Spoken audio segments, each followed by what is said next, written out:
Let's get joined up. This week's show is sponsored by Bandcamp.com, an online record store and music community where passionate fans discover, connect with, and directly support the artists they love.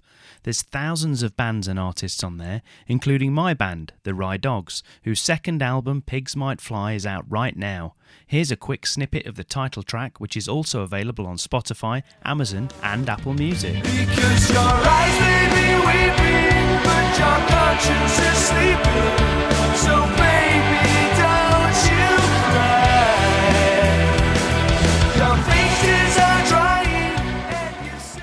It's totally free to join Bandcamp, and as the Rye Dogs are brand new members, we're now looking to grow our fan base, so your support would be greatly appreciated. Just search the Rye Dogs, that's W-R-Y Dogs, and hit the follow button.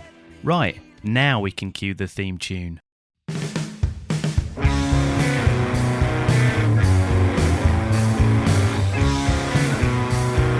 Joined up writing.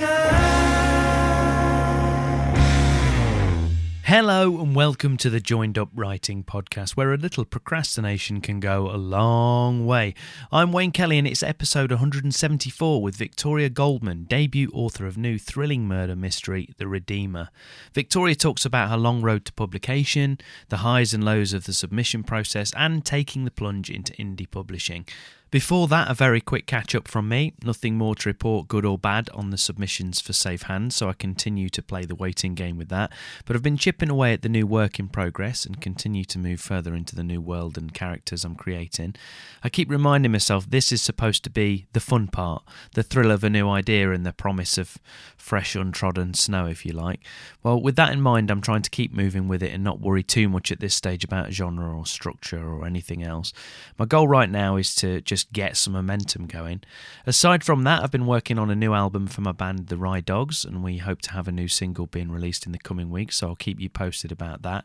And this week sees the cinema premiere of a feature-length documentary I've been working on, along with director Matt Holt, for the past 6 years. It tells the story of a young British woman who was hit by a New York taxi on the first day of a holiday back in 2013. She almost died on the scene, lost her leg, and then received no justice or compensation.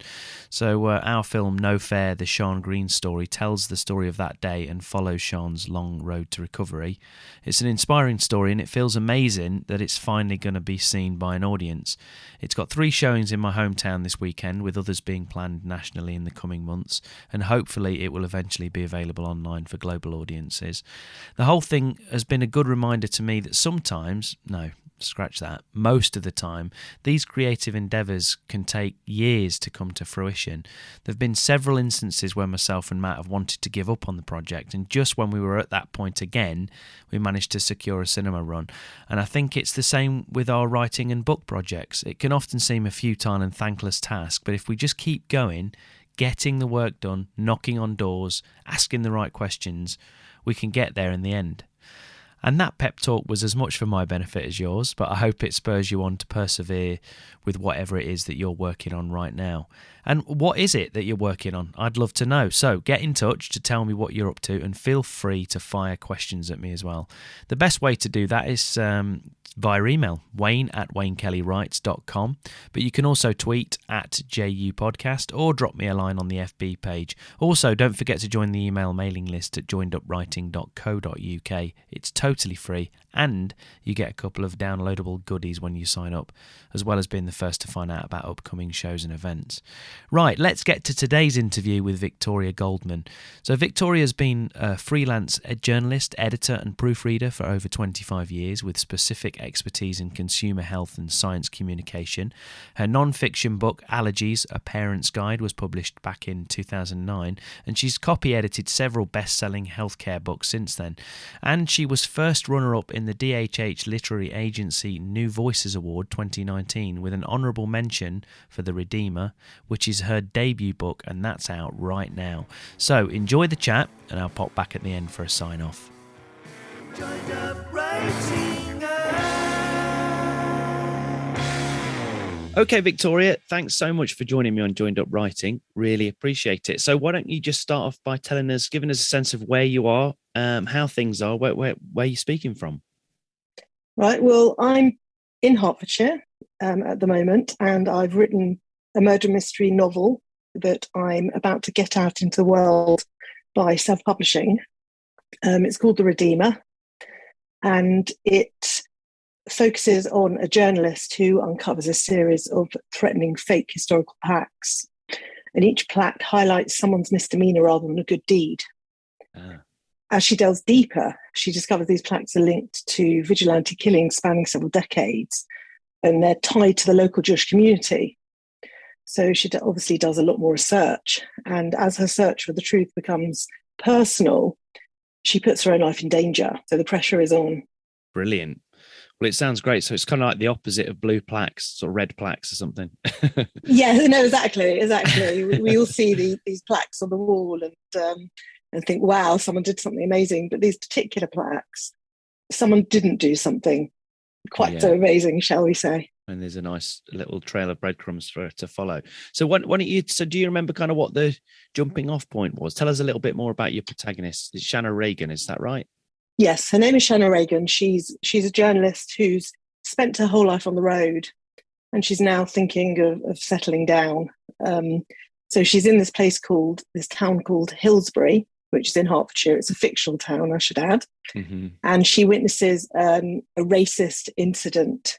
It's actually an anti-Semitic incident, which is anti-Jewish hate, in a park, and she intervenes. And this then leads to her finding these plaques.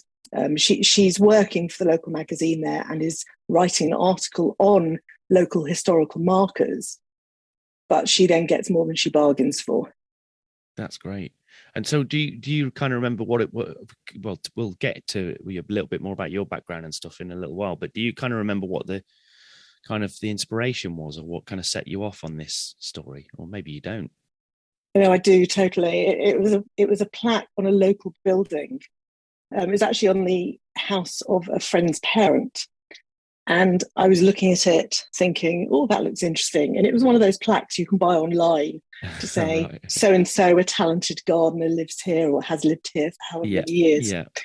And it set me thinking, what if plaques like this appeared on people's houses or local buildings overnight? And what if they didn't highlight something good about a person, but actually something dark in their past? And then what if that person died in a mysterious way? So that's what then led to the Redeemer's story. That's great. And give us a sense of why are you so passionate about the story and the kind of issues it raises, and particularly, obviously, setting it, as you've mentioned at the beginning, setting it with the Jewish kind of background.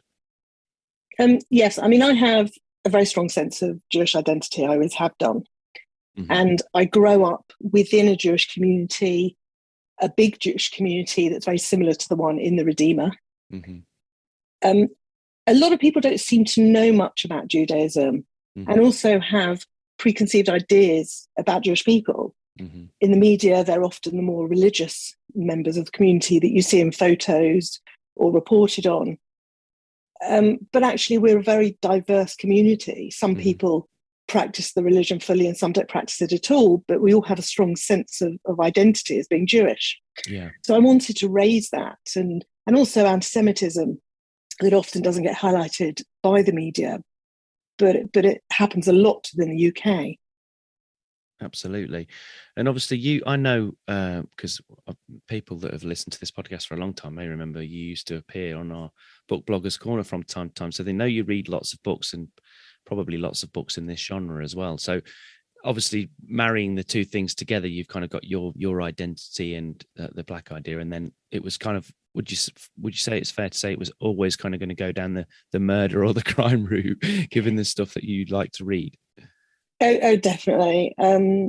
As a child, I was always reading the darker side of fiction. Yeah. And as a teenager, like many people, I started off with things like The Secret Seven, the famous five. Mm-hmm. And I used to make up a lot of stories. I wanted to be a detective or a secret agent or an explorer, discovering new adventures. And I also loved writing and had a great imagination. When I was choosing my career path, when you get to 16 mm-hmm or so, I chose to go down the sciences route rather than the more creative side.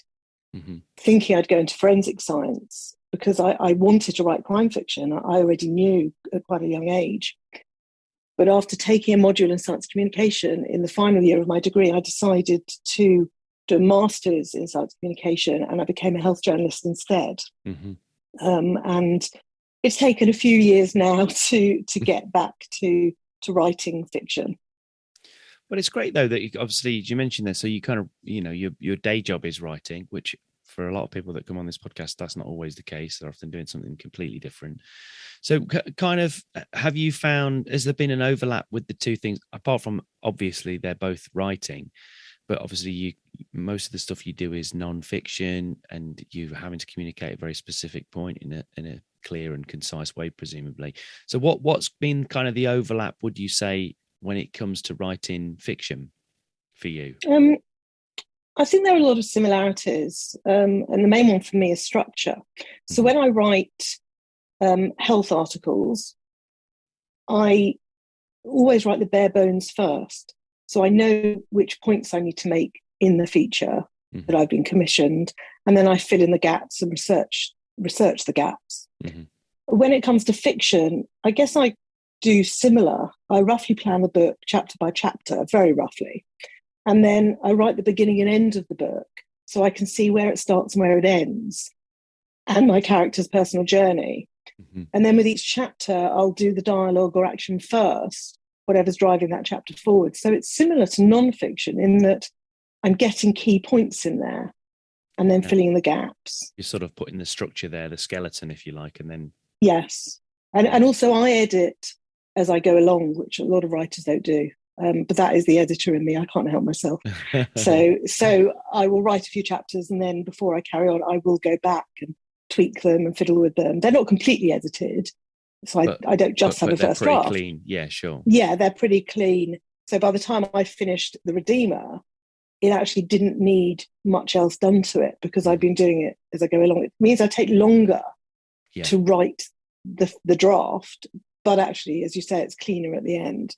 And it's like anything. It's like, if that's what works for you. Do you find, have you over the years, have you tried to not do that? Have you tried to just kind of push on with it? And is it something you struggle to do? The very first book I wrote, I blitzed the first draft.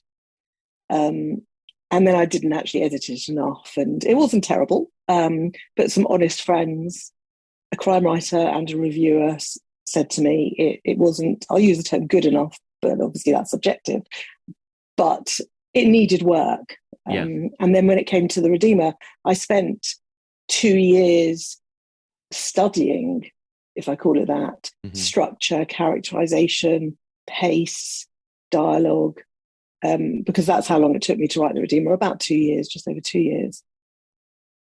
That's good. So you can't, obviously you'd learned from that initial thing. So tell me a little bit about you. How did you, what's kind of your background? How did you come to writing? You kind of mentioned there that you were interested in it from an early age. Do you remember the first time that have you got kind of really early memory of the first time you thought, oh, I really like doing this, I really enjoy it? I remember English lessons at school, and I wasn't the best in the class, but I had the imagination. And I remember one piece of work, I don't know how old I was, maybe 9, 10, when we had to write a futuristic story. And I just remember the teacher loving my descriptions of what I thought was going to happen in the future. And you see cars that drive themselves was one of them. So I remember that. And I used to write parts of stories over the years. So I wrote, or parts of books. I wrote a few first chapters, last chapters, a few chapters in between, but never a whole book. And I started writing a historical fiction book when I was in my maybe early 20s. That was based on the story of a great uncle of mine who was killed in a submarine attack in Salerno in Italy in 1943. And my story was about the family he left behind. But I was getting really bogged down with the facts, probably because of my job as a health journalist, which is fact-based. Yeah. So I was researching what colour shoes would a little girl have been wearing, or what have they been eating for lunch? And I was getting so bogged down, I wasn't actually writing very much. It was only in around 2014 when I was talking to or chatting to Elizabeth Haynes, who's the best-selling author of Into the Darkest Corner. And she said to me, if I want to write a crime novel, I have to sit down and turn it into a job. I have to make that time just as I do for my day job. And that's what I had to do. And then you kind of pushed on from there. Yes. So tell us a little bit about your path to publication. So what you know, we kind of had a chat before this, but you made the decision to take control of your own destiny, so to speak. So give us, and you looking at independently publishing it. So give us a sense of what's been involved in that journey. Okay, so it's taken 7 years to get to the stage, as I mentioned. I first started writing crime fiction properly in around 2014 to 15. And the first book wasn't the best, so I put it to one side, although I did use some elements, description elements, and the setting in the Redeemer, so it didn't go to waste as such. Nothing goes to waste. Yeah, so I've actually written 3 books. So there was that very first one, The Redeemer, and then one afterwards. With The Redeemer, the same friends who said to me that the first book needed work loved The Redeemer and said to me, you really need to get this book out there. So obviously, like everyone else, I submitted to agents and I was getting I was getting a lot of full manuscript readings, a lot of interest, but ultimately it was, you're a great writer, but no, not this book. So I then thought, what do I do next? So I wrote another book, which I call my prison book, and it's not Jewish themed. And I wrote that and I sent it to an agent who had shown interest in The Redeemer and said, send me anything you write next if you don't get an agent for it. That's good. So I sent the book to her and I worked with her last year for 3 months on this prison book, making changes for her. And ultimately it was a no. So I will admit I stopped writing for several months just to rethink my life. Yeah, well, it's kind of, it takes the wind out of your sails, doesn't it? Something like that. Well, yeah, I put so much, I do put a lot into my writing, I guess, because I have such a full-on day job as well, that the writing I'm doing often between 10 p.m. and maybe even 2 a.m. in the morning. So I'm doing a very late slot and I do find it really tiring to get it in. And as you say, rejection after rejection after rejection does take it out of you. And I was getting a lot of, you're a brilliant writer, but not this book. And I had to decide, what do I do? And my heart is with The Redeemer. I mean, it really is my main character, the themes. And a lot of friends within the crime fiction community, reviewers and authors were saying to me, just get it out there yourself. It's such a good book. Don't let it sit in a drawer. Just get it out there. And I'm not naturally a very confident person. I don't like to put myself out there. I have a love-hate relationship with social media, as we all do. But I thought, you know what? Life is just too short. No more what ifs. I'm going to get the book out there. Whatever happens, happens. And I'll see, we'll go from here. Yeah. Well, it's exciting as well. Like you say, it's a bit scary. These things are a bit frightening.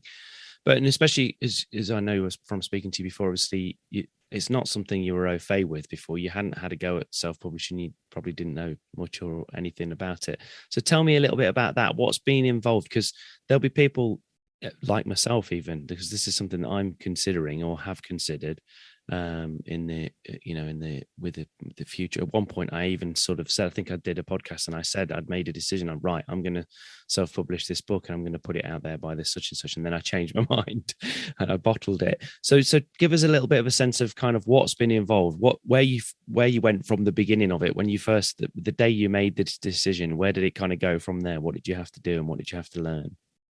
Right. Okay. So the first thing I did was actually create my own imprint name.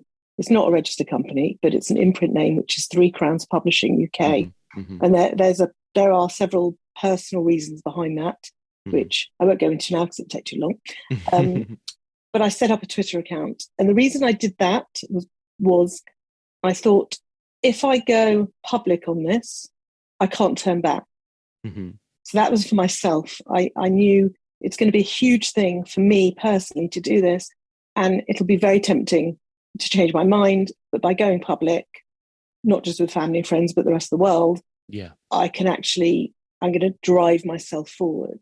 Makes you accountable, yeah. Yes, exactly. I joined the Alliance of Independent Authors, Ali, and their Facebook group, and they have just been a brilliant source of information. I then looked into editors, cover designer, typesetter. Because I work within the industry as a freelance editor and proofreader, I work for publishers and authors, I knew the process of publishing itself. Mm-hmm. So I knew that if I was going to self-publish, I needed to use the same process as any publisher would. Mm-hmm. So I hired a structural editor. That was in March. And I expected her to tell me to rewrite the book because I after all the rejection, I had very little confidence, even though other people who had read it said it was brilliant. Mm-hmm. And I really thought that this editor would tell me to rewrite it, but she didn't. She said she loved it and she couldn't understand why agents and publishers turned it down. Mm-hmm. So that gave me some more confidence. Yeah. I then used a copy editor and a proofreader and typesetter, as I've mentioned, and I paid for a professional cover design. I wanted to make sure the book could sit happily on a shelf next to any book with a publisher. Mm-hmm. And the designer has done such a brilliant job. I also started my marketing on social media in February, just put myself out there. I figured if I was going to do this, I had to give it my all, or as much as I could around the day job. I just think that it's the only way to do it. I didn't want to get this out there as my debut and not to put everything into it. Yeah, definitely. It was great, obviously, that you'd kind of got a good sense of what was going to be involved in the editing process. And as you say, what, in inverted commas, big publishers would do or whatever. So you kind of knew the process. But were there things along the way that you kind of learned? Give us a sense of some of the new things that you kind of picked up or maybe were surprising or that you had to learn to do. I think the main thing is how it actually works with distribution. Mm-hmm. So how you get your book onto Amazon, for example, but also how to get it out to book retailers, even if it's just online and not within the shops. Yeah. But how to get it onto the Waterstones website, the Foils website. And that actually, the Alliance of Independent Authors has been brilliant for that. As I said, they have amazing advice, and the Facebook group is so informative, and there are always people who are willing or happy to reply to any questions you have. And it all so far has worked seamlessly, I have to say, with everything. I think that was the most difficult part for me. The worrying part was, will it be easy to upload everything, get everything sorted? I deliberately decided to use a typesetter and a cover designer because I wanted to make sure I had the right documents. I didn't want to do it myself and then find they weren't right and have to tweak them myself. It's just easier to get industry professionals to do it. Obviously, it costs money. Of course, yeah. But I've made that investment. I decided if I'm going to do this, I'm going to have to invest some money into it in order to get something out of it. Yeah, absolutely.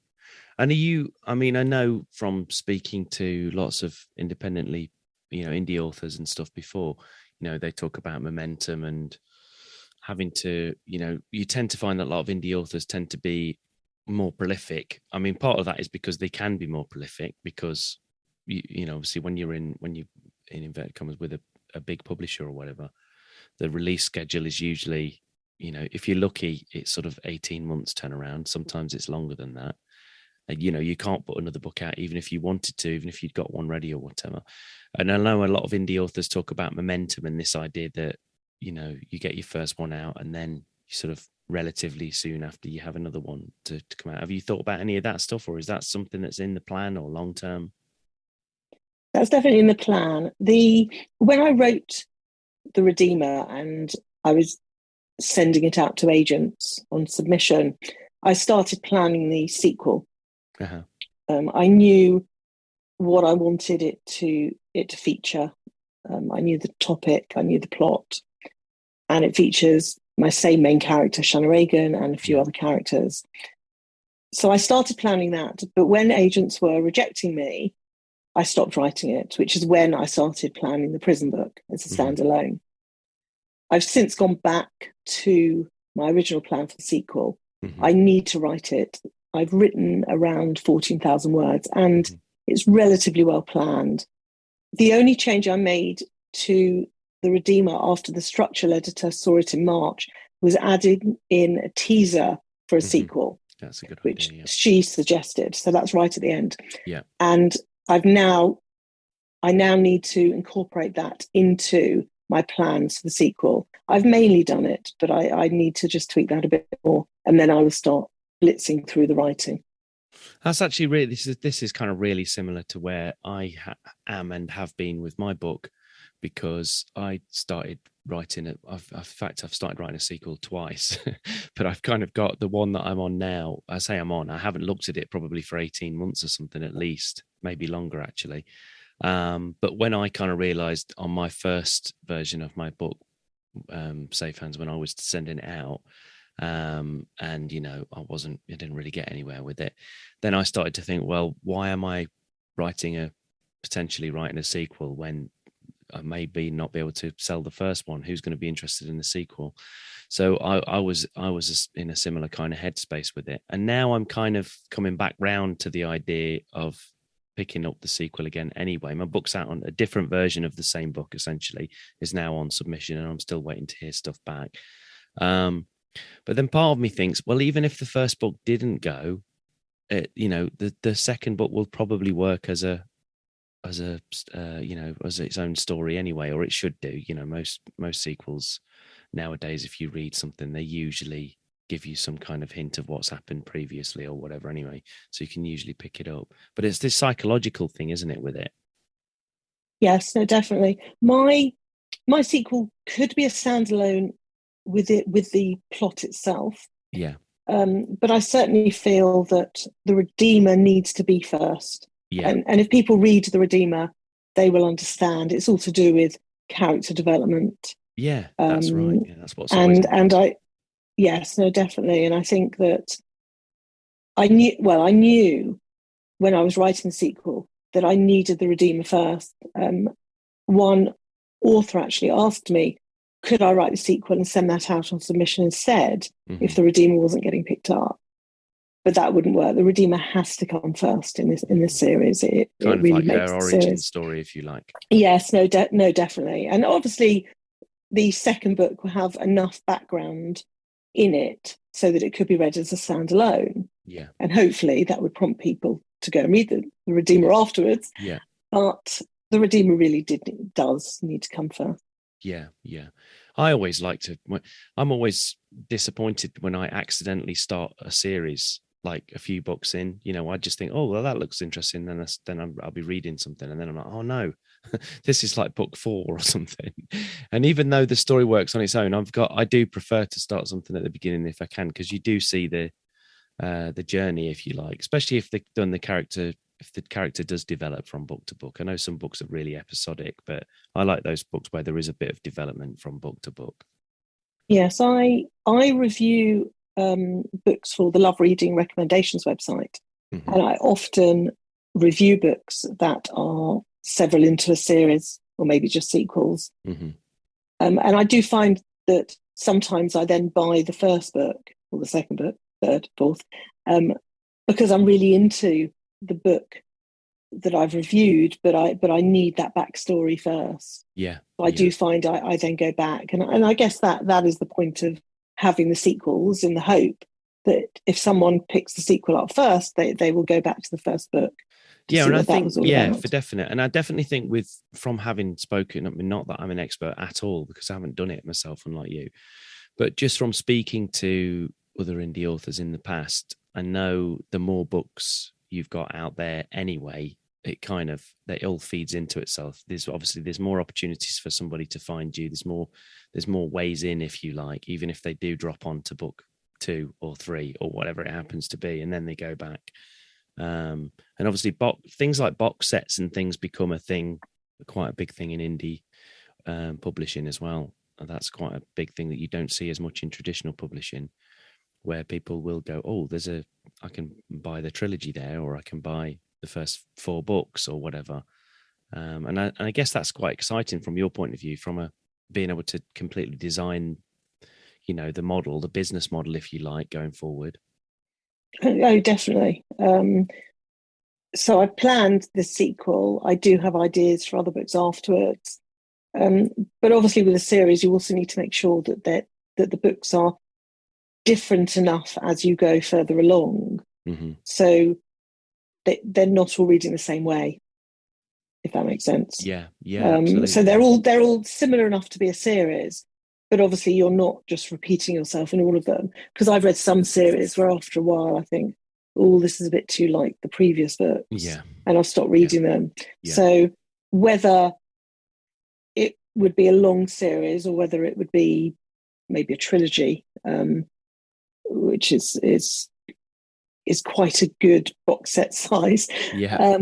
I don't know. I mean, I have other ideas for other novels that would be standalones, and maybe at some point I will write those. I may even submit to a few agents again. I don't know. Well, I was going to ask you about that. Yeah, because and I think sometimes it's easy to start thinking. Well, I think people have got different views on it. Some people, I think, are kind of very sort of suited to indie publishing anyway, and they were probably always going to indie publish, and they're very entrepreneurial and all the rest of it, and they're not the slightest bit interested in doing anything to do with traditional publishing. That's kind of one person. And I think you've kind of got people like probably yourself and me, who are kind of somewhere in the middle.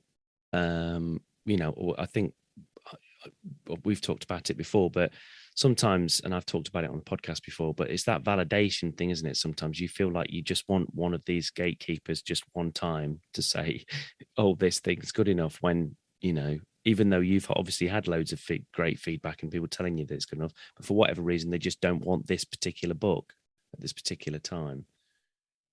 Yes, I was certainly struggling with endless rejection, as a lot of writers do.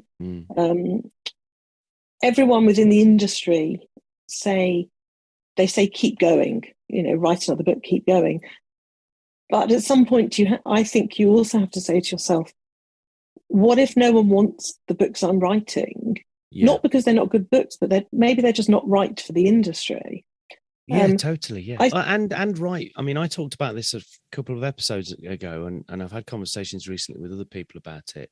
It's not just that it's right, whether or not it's right for the industry, whatever that means, because it's so subjective anyway. But it's also, there's so many things, Victoria, as regards like whose desk it lands on. But not only that, at what time in the year or the day, or the list of other releases that they've had that year, or if they've just received, they might have just read a submission a day before yours that sort of ticks a similar box, or they think it ticks a similar box, and they're like, well, I've got that covered now. There's so many different things of it. It really is like, everything has to align absolutely perfectly. Oh, definitely. I mean, that's something I've learned as a journalist as well, which is a similar situation where you'll be pitching ideas to magazine editors. And again, if yours lands on the desk at the wrong time of day when they're in a rush, or as you say, they've just received something similar, then it's going to be a no. So over the years, I was used to rejection as part of my day job. Yeah. And I've had it on and off for many years, and it does happen. And as you said before, having that validation of an industry professional, to me, was really important. Having an agent say, yes, I love your writing, I love this book. And I was getting a lot of agents saying, we love your writing, but not this book. But if you write something else, send it back. I've had that several times, or send something else in rather. Which is obviously encouraging, yeah. Oh, definitely. And I also had a non-fiction agent for a while as well. And we had rejection there. We were submitting a book idea. I was working with another author, a doctor actually, and we were getting rejections from the publishers for that. So I knew rejection within the industry. But yes, I'd love that validation. And as I said, one day I will probably write another book and try again with agents. Yeah. You're not ruling it out or anything. No, I'm not ruling it out. I think there's a place for both sides of it. Absolutely. And I think the thing with it is, I mean, in my head, I often think, well, because I'm really tempted by the indie publishing thing anyway, but I've kind of got this thing. Well, once I've got that one time that I get accepted, if you like, or by the gatekeeper or whatever you want to call it, that once I get that then I'll be fine. And then if I want to in the future, I could happily go to do indie publishing, knowing that I did it like that the one time. But to be honest, if I'm really honest, I think that's probably a lie. I think I'm lying to myself there, because I don't think it ever goes away. And I know authors that are 1, 2, 3 books into a publishing deal. They've already had 1 or 2 books published, and then they still get rejected by whether it's by their agent, by their editor. That's before they even get to the stage where it's being shopped around to a publisher again or whatever. And I don't think people realize that. I don't think they realize how hard it is from that point of view. I know people that are published, they've got a 2-book deal based on their first book, which, was snapped up and it's gone amazing. And then the second book, they think, well, okay, yeah, here's the second book. Here's the next one. It's not a sequel or whatever. It's just another book. And they've gone, no, actually, we want something that's a bit more like the first book or whatever, for whatever reason they give, for whatever it is. Yes. And I've heard that several times from people. So it doesn't stop when you get signed. It doesn't stop when you get an agent or whatever. It's just different. It's just, you've got your foot kind of wedged in the door, but even so, you're still probably going to get knocked back. It's kind of, I think because there's so many people wanting to do it, wanting to achieve at it, they kind of, they can, publishers and agents and editors and whatever, they can afford to be really picky because definitely there's another one around the corner or that's going to land on their desk in 5 minutes time or whatever. Definitely. I mean, I wake up every morning thinking, am I mad? Why am I doing this? But because it was never in the plan. No. But I do believe I've got a book that deserves to be out there, to be read. Not everyone will like it. Not everyone will enjoy it. As we say, everything is so subjective. Yeah. But I just have to try. I had one agent who wanted me to make some fundamental changes to the plot. And these changes they would have changed the book completely. Whereas these are fundamental aspects that I would say make my book unique. When I had the email and the discussion, I asked other people in the industry who'd read my book for their opinion, because I didn't want to just make a choice straight away. No. I wanted to think about it. So I asked other people, what do you think? Should I make these changes? And they all said no. They said, no, you shouldn't make those changes because that means your book is no longer unique. So I didn't make the changes, and I had to make that choice. Do I make these changes and go with an agent, having made these changes, but then it's not the book I set out to write completely? Or do I wait? So I waited. And obviously I believe in editing books and changing books. And I did that for another agent with the prison book. Yeah. I changed a third of the book, rewrote 30,000 words. So I'm definitely prepared to do that. Yeah. But it really depended on what I was being asked to do. Absolutely. And I think that's fair with anybody with editing. And the thing that often gets repeated by agents and editors is, at the end of the day, it is your book. They can make their opinion. They can give their opinion on certain things, and some things you'll agree with, and some things you won't. But if it's fundamental to your book, I mean, you hear all sorts of different. On the podcast, I've heard all sorts of different things. I've heard things where someone said, yeah, I love this book, but can you make the male protagonist female? Or whatever, and it's like that's quite a big change. Not because I think on some level they probably just think, oh, we'll just do a search and replace and change all the he's to she's or whatever. But obviously it's completely different because it's what who the character is. It's what they do. It's how they react. But I know that's an extreme example, but you do hear things like that. Or take a number of characters completely out or whatever.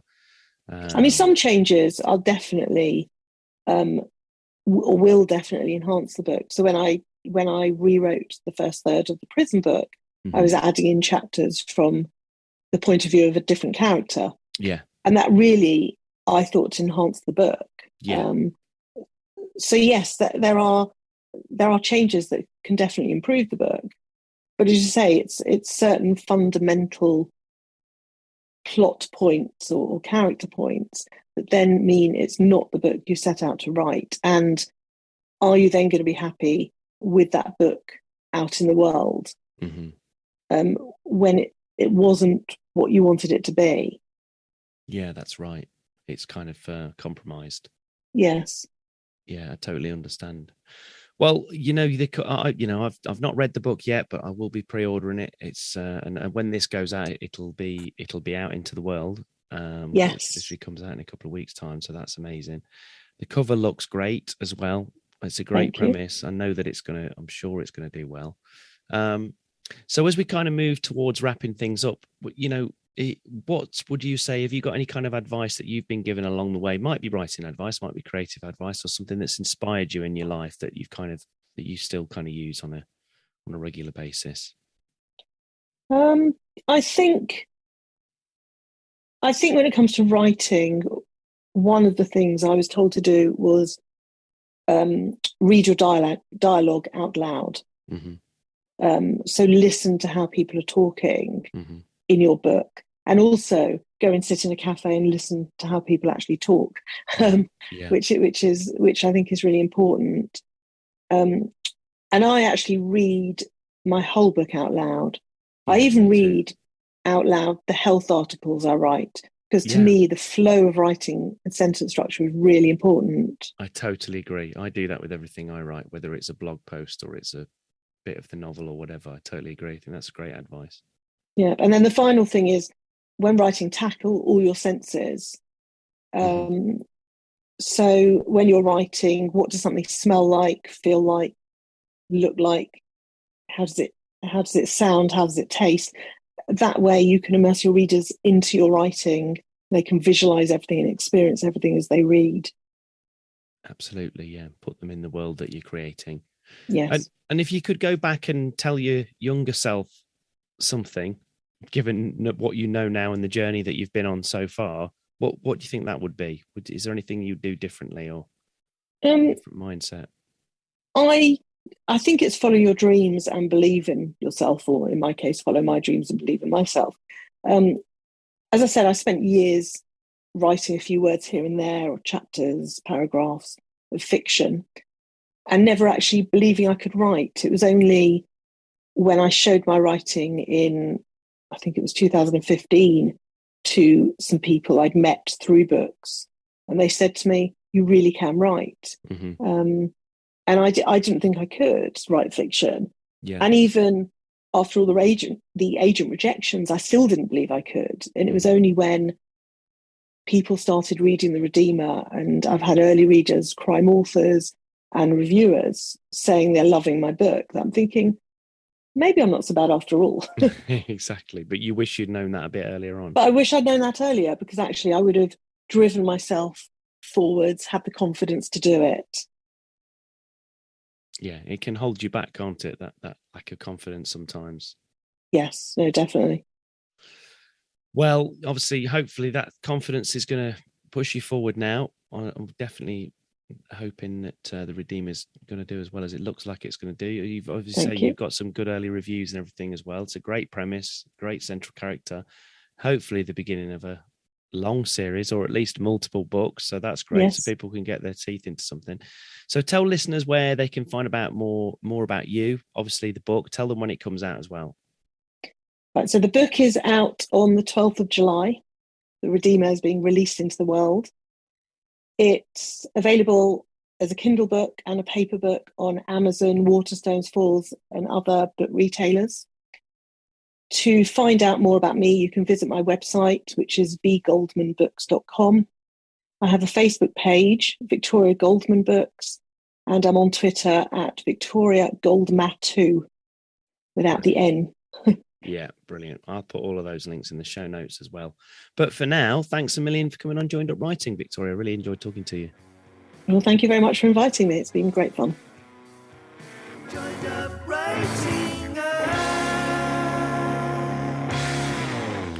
Okay, thanks again to Victoria, and I'll put all of those links in the show notes over at joinedupwriting.co.uk, or you can find them in the podcast description on whatever device it is that you're listening to this on. That's pretty much it for this week, but don't forget to get in touch with all your thoughts on the show, your feedback, and to tell me what's going on in your writing world. And you can do that by dropping me an email at wayne@waynekellyWrites.com. Also, remember you can find the entire back catalogue of interviews, that's a lot by the way, on the website. Make sure you subscribe at Apple Podcasts, Stitcher, Spotify, Overcast, YouTube, or wherever else you get your podcasts from, and then that way you can have the podcast downloaded automatically every time. Also remember to leave us a nice rating and review on Apple Podcasts or YouTube or wherever else you find us, because that really helps others to find the show, and, just tell some of your mates. So that's it for this week. Thanks for listening. I'm Wayne Kelly. Happy writing, stay safe, and I'll see you next time.